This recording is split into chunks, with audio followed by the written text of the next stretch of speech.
स्वागत है दोस्तों आज के मुख्य समाचार में। आज देश और दुनिया से कई अहम और बड़ी खबरें आ रही हैं। दोस्तों बात करेंगे हर खबर पर विस्तार से। संजय सिंह का बड़ा बयान, कहा योगी आदित्यनाथ की जेल और लाठी को जूते की नोक पर रखते हैं आम आदमी पार्टी के कार्यकर्ता। आंदोलन के बीच किसान चौपाल लगाएगी बीजेपी, बिहार में सभी जिलों में जाएंगे नेता। राजस्थान की राजनीति में ओवैसी की एंट्री को लेकर अटकलें तेज, बताएंगे पूरी खबर। लालू प्रसाद यादव की तबीयत बिगड़ी, खराब हुई किडनी, कभी भी हो सकती है डायलिसिस। आरजेडी ने सीएम नीतीश को घेरा, कहा सुन लीजिए आपकी ये नोटंकी अब और बर्दाश्त नहीं होगी। योगेंद्र यादव का बड़ा ऐलान, कृषि कानून जब तक नहीं होता खत्म तब तक बॉर्डर से नहीं हटेंगे। किसान आंदोलन के लिए अगले 48 घंटे अहम, केंद्र के बैकफुट पर ला सकेगा ये गेम प्लान। भिवाड़ी में लगाई गई धारा 144, राजस्थान से दिल्ली के लिए निकले किसान। टीएमसी बीजेपी के बीच तेज हुई जुबानी जंग, महुआ ने अमित शाह पर साधा निशाना। राहुल गांधी का केंद्र सरकार पर हमला, पूछा कृषि कानून को रद्द कराने के लिए कितने किसानों को मरना पड़ेगा। अब पश्चिम बंगाल में उड़ेगी ओवैसी की पतंग, रोचक होगा मुकाबला। बंगाल के मंत्री सुब्रत मुखर्जी ने लगाया आरोप, कहा बीजेपी करवा सकती है ममता की हत्या। किसान आंदोलन दिल्ली के लिए निकले राजस्थान के किसान, 14 दिसंबर को भूख हड़ताल पर जाने की चेतावनी। तो चलिए देख लेते आज की पहली बड़ी खबर। आम आदमी पार्टी के सांसद संजय सिंह का बड़ा बयान, कहा योगी आदित्यनाथ की जेल और लाठी को जूते की नोक पर रखते हैं आम आदमी पार्टी के कार्यकर्ता। जी हां दोस्तों, बता दें आम आदमी पार्टी के राज्यसभा सांसद संजय सिंह उत्तर प्रदेश फर्रुखाबाद में कार्यकर्ताओं को संबोधित करने के लिए पहुंचे, जहां उन्होंने कहा है कि मेरे कार्यकर्ताओं को हाईवे पर पुलिस द्वारा रोका गया, जिससे वो खास नाराज है। उन्होंने कहा है कि मेरा कार्यकर्ता डरता नहीं है, बल्कि योगी की जेल और लाठी को जूते की नोक पर रखता है। चलिए अगले खबर। आंदोलन के बीच किसान चौपाल लगाएगी बीजेपी, बिहार में सभी जिलों में जाएंगे नेता। जी हां दोस्तों, बता दें एक तरफ जहां कृषि कानून के खिलाफ हजारों किसान दिल्ली के कई बॉर्डरों पर 17 दिन से डटे हुए हैं, तो वहीं अब बीजेपी कृषि कानून को लेकर देश भर में कैंपेन चलाने जा रही है। दोस्तों बता दें बीजेपी से लेकर 700 प्रेस कॉन्फ्रेंस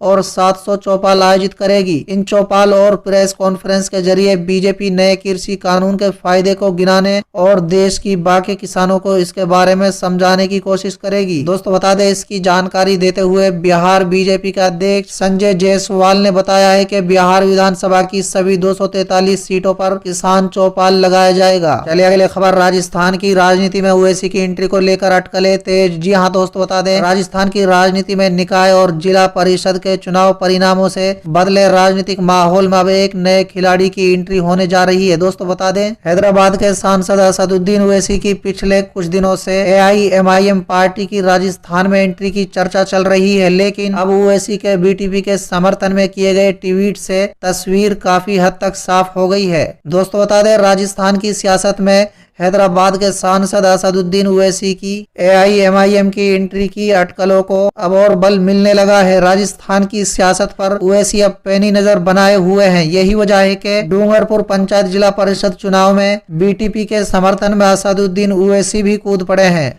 चलिए अगले खबर। लालू यादव की तबीयत बिगड़ी, खराब हुई किडनी, कभी भी हो सकती है डायलिसिस। जी हाँ दोस्तों, बता दें राजद अध्यक्ष लालू प्रसाद यादव की तबीयत ठीक नहीं है। उनकी किडनी 25% काम कर रही है। दोस्तों बता दें इसे किडनी के 14 स्टेज में पहुंचना कहा जा रहा है। स्वास्थ्य में गिरावट इसी तरह जारी रही तो जल्द ही उन्हें डायलिसिस की जरूरत पड़ सकती है। चलिए अगली खबर। आरजेडी ने सीएम नीतीश को घेरा, कहा सुन लीजिए अब आपकी ये नोटंकी और बर्दाश्त नहीं होगी। जी हाँ दोस्तों, बता दें सूबे में बढ़ती आपराधिक घटनाओं के बीच राष्ट्रीय जनता दल ने रविवार को फिर एक बार सूबे के मुखिया नीतीश कुमार पर हमला बोला है। दोस्तों बता दें आरजेडी ने अपने आधिकारिक ट्विटर हैंडल से ट्वीट कर कहा है कि सुन लीजिए मुख्यमंत्री आपकी ये नोटंकी अब और बर्दाश्त नहीं करेंगे। दोस्तों बता दें आरजेडी ने कहा है कि सूबे के अफसर भी जानते हैं आप राजनीतिक रूप से खत्म है, कोई आपकी बात का लोड नहीं ले रहा है। दोस्तों बता दें इससे पहले शनिवार को राष्ट्रीय जनता दल ने सूबे के नीतीश सरकार पर हमला बोलते हुए कहा था कि बिहार में इतनी लाचार कानून व्यवस्था है कि अपराधी आम नागरिकों के सर पर चढ़कर नाच रहे हैं। सरकार मदमस्त सोई हुई है और नागरिकों का चैन से सांस लेना भी मुश्किल हो गया है। नीतीश सरकार बेपरवाही में है। चलिए अगले खबर। योगेंद्र यादव का बड़ा ऐलान, कहा कृषि कानून जब तक नहीं होता खत्म तब तक बॉर्डर से नहीं हटेंगे। जी हाँ दोस्तों, बता दें कृषि कानून के विरोध में स्वराज इंडिया के संयोजक योगेंद्र यादव किसानों के साथ आंदोलन कर रहे हैं। दोस्तों बता दें वो किसानों के साथ कृषि कानून को खत्म करने की मांग कर रहे हैं। योगेंद्र यादव ने रविवार को ऐलान किया है कि जब तक कानून वापस नहीं लिया जाता है तब तक आंदोलन जारी रहेगा। दोस्तों बता दें, राजस्थान हरियाणा बॉर्डर पर योगेंद्र यादव ने ऐलान किया है कि अब हम यहीं जमे रहेंगे जब तक सरकार का फैसला बदलता नहीं है, जब तक कानून वापस नहीं लिया जाता है तब तक आंदोलन जारी रहेगा। दोस्तों बता दें, मौजूदा आंदोलन में शामिल सामाजिक कार्यकर्ता योगेंद्र यादव ने कहा है कि राजस्थान हरियाणा से किसान इकट्ठा हो रहे हैं, उनका दिल्ली मार्च रविवार से शुरू हो गया है। चलिए अगली खबर, भिवाड़ी में लगाई गई धारा 144, राजस्थान से दिल्ली के लिए निकले किसान। जी हाँ दोस्तों बता दें, किसानों द्वारा आंदोलन और तेज करने साथ ही जयपुर दिल्ली और दिल्ली आगरा एक्सप्रेसवे को रोकने की घोषणा के बाद सुरक्षा बढ़ा दी गई है। दोस्तों बता दें, जयपुर से किसानों से निकलने की खबर मिलने के बाद हरियाणा पुलिस काफी सतर्क हो गई है। चलिए अगली खबर, टीएमसी बीजेपी के बीच तेज हुई जंग, महुआ ने अमित शाह पर साधा निशाना। जी हाँ दोस्तों बता दें, पश्चिम बंगाल से 3 IPS अधिकारियों को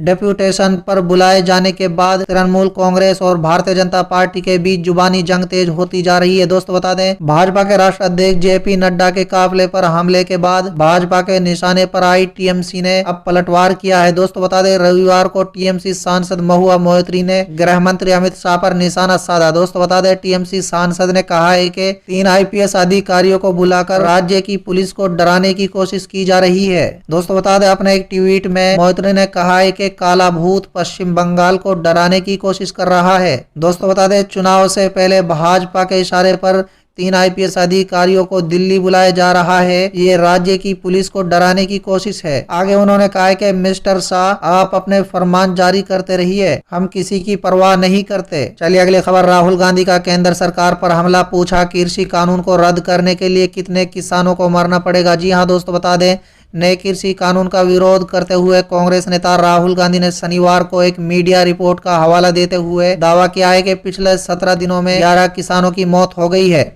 और कांग्रेस अध्यक्ष ने यह भी पूछा है कि केंद्र द्वारा 3 कृषि क्षेत्र के कानूनों को निरस्त करने से पहले कितने और किसान भाइयों को बलिदान देना होगा। दोस्तों बता दें, केंद्र सरकार पर हमला करते हुए राहुल गांधी ने ट्वीट पर पूछा, कृषि कानूनों को हटाने के लिए हमारे किसान भाइयों को और कितने बलिदान देने होंगे। चलिए अगली खबर, अब पश्चिम बंगाल में उड़ेगी ओवैसी की पतंग, रोचक होगा मुकाबला। जी हाँ दोस्तों बता दें, ऑल इंडिया मजलिस इत्तेहादुल मुस्लिमीन पार्टी ने एक अहम फैसला लिया है। दोस्तों बता दें, पार्टी ने घोषणा की है कि वो बंगाल विधानसभा चुनाव में उतरेगी। इसके लिए AIMIM प्रमुख असदुद्दीन ओवैसी ने शनिवार को हैदराबाद में बंगाल के नेताओं से मुलाकात की है। दोस्तों बता दें, ओवैसी ने इन नेताओं से चुनाव में पार्टी की सफलता के लिए अपनाई जाने वाली रणनीतियों पर चर्चा की है। दोस्तों बता दें, असदुद्दीन ओवैसी ने ट्विटर पर कहा है कि आज बंगाल प्रतिनिधि मंडल के साथ फलदायक वार्ता हुई। दोस्तों साथ ही उन्होंने कहा है कि इस मुलाकात में नेताओं के साथ बंगाल में राजनीतिक स्थिति और पार्टी के उत्थान के लिए किए जाने वाले भविष्य के कार्यों पर चर्चा की गई। उन्होंने बैठक में भाग लेने वाले सभी नेताओं को धन्यवाद दिया।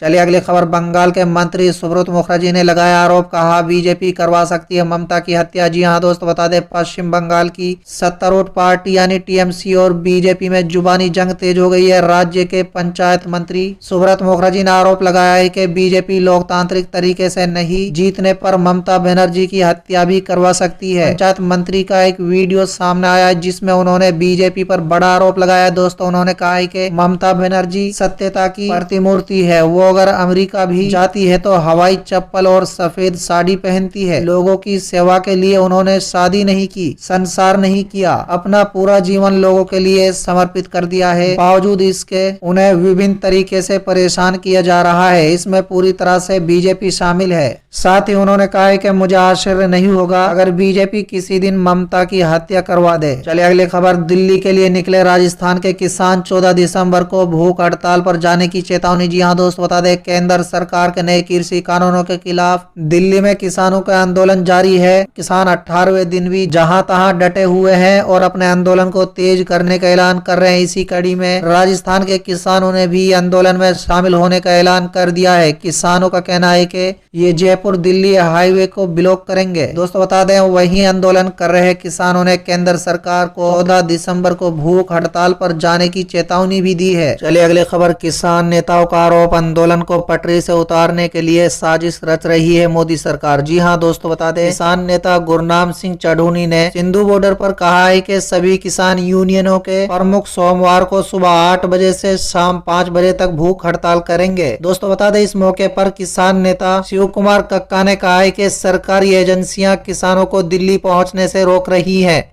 हमारी मांगे पूरी होने तक हमारा प्रदर्शन जारी रहेगा। दोस्तों उन्होंने कहा है कि हमारा रुख स्पष्ट है, हम तीनों कृषि कानूनों का निरस्तीकरण चाहते हैं। इस आंदोलन में शामिल सभी किसान यूनियन एकजुट हैं।